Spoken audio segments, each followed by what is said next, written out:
UP में BJP के लिए एक और मुसीबत खड़ी हो गई है। आवारा पशुओं का मुद्दा बड़ा चुनावी मुद्दा बन गया है, क्योंकि बीजेपी की सरकार जब सत्ता में आई थी तो गौवंश के संरक्षण की बात करती थी, लेकिन धरातल पर हकीकत कुछ और ही बयां कर रही है। इस चुनावी समर में आवारा पशु बीजेपी की राह में आकर खड़े हुए हैं। तो कैसे आवारा पशुओं ने बढ़ाई बीजेपी की मुसीबत, देखिए ये खास रिपोर्ट। यूपी के किसान के लिए आवारा पशु मुसीबत बने हुए हैं। खेतों में खड़ी फसल बर्बाद होते देख किसान रो रहे हैं। ठंड में किसान रात भर जागकर फसलों की रखवाली को मजबूर हैं, फिर भी वो फसलों को नहीं बचा पा रहे हैं।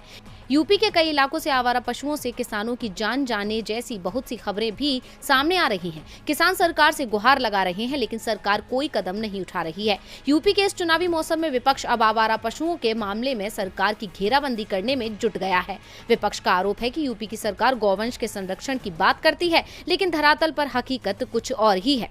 आवारा पशु रास्ते में इधर उधर घूमते हैं, लोगों को नुकसान पहुंचाते हैं। विपक्ष का कहना है कि इस समस्या का सामना पूरे राज्य के किसान कर रहे हैं। इस तरह के नारे भी गढ़े गए हैं, जिनमें आवारा पशुओं को बीजेपी की हार का कारण बताया जा रहा है। बीते 5 सालों में गौशालाओं के निर्माण, गौवंश के रखरखाव को लेकर करोड़ों रुपए खर्च किए जाने के दावे किए जाते रहे, लेकिन फिर भी किसानों को आवारा पशुओं से निजात नहीं मिल सकी है। जानवरों के लिए आश्रम स्थापित करने के लिए कर लगाए गए थे, लेकिन भ्रष्टाचार के कारण सारा पैसा बर्बाद हो गया।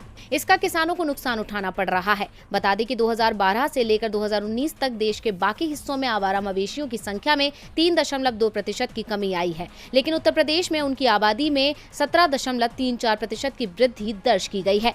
हालांकि राज्य सरकार ने गौशालाओं की स्थापना की है और गाय कल्याण योजनाएं भी शुरू की हैं, लेकिन समस्या कम नहीं हो पाई है। इसलिए इस बार यूपी के विधानसभा चुनाव में आवारा पशु एक बड़ा मुद्दा बन गया है। किसान बीजेपी से पहले से ही नाराज हैं। ऐसे में बीजेपी के लिए जीत की राह में और भी मुश्किल होती नजर आ रही है।